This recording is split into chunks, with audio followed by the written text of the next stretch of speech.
আল্লাহ তাআলা কোরআনুল কারীমের মধ্যে বলছে, আমার কোরআনের বৈশিষ্ট্য, আমার কোরআন যে দিল দিয়ে শুনে তো তার শরীরের সমস্ত চামড়া এবং দিল পুরাটাই আমি আল্লাহর স্মরণ, আমার ইবাদত, আমার জিকির, আমার বন্দেগীর জন্য নরম হয়ে যায়, ঝুঁকে যায়, ঝুঁকে যায়। এজন্য বাস্তবিক অর্থে আল্লাহর কোরআন শুনলে দিল নরম হয়, দিল নরম হয়। আল্লাহর কোরআন কেউ মনোযোগ দিলে ধীরে ধীরে জিন্দেগি বদলায়। আমাদের পরিবর্তন হয় না কেন? আমরা মনোযোগ দেই না, আমরা গাফলত। দিল দিয়ে শুনলে আল্লাহ তাআলা জিন্দেগি বদলায় দেয়, আল্লাহ তাআলা আখিরাত সুন্দর করে।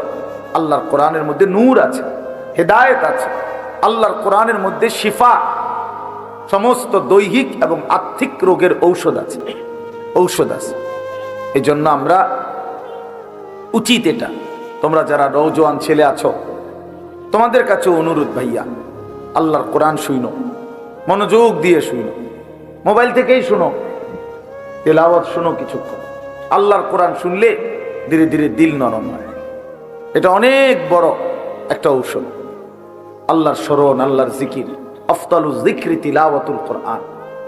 রাসূলুল্লাহ সাল্লাল্লাহু আলাইহি ওয়াসাল্লাম বলেন, সর্বশ্রেষ্ঠ জিকির হলো কোরআনুল কারীমের তেলাওয়াত।